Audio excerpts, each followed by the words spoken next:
फलां चीज़ नहीं खानी या खानी है। आजकल टिकटॉक पर ये दो लोग बहुत इन हैं। एक कहता है कि फ्रेंच फ्राइज जहर हैं और दूसरा कहता है कि खाने चाहिए।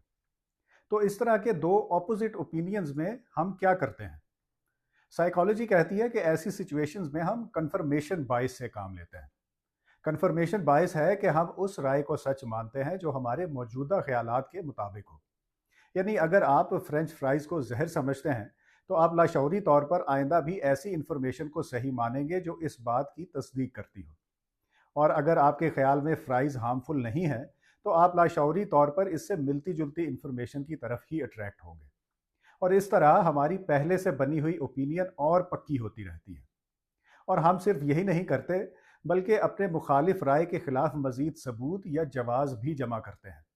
और इसे कहते हैं कॉग्निटिव डिसोनेंस थ्योरी।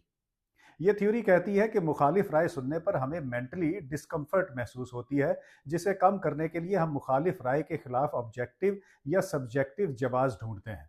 यानी हम अपनी ओपिनियन को रैशनलाइज करते हैं। साथियों, हमारा माइंड इस यूनिवर्स का सबसे इंटरेस्टिंग फिनोमिना है।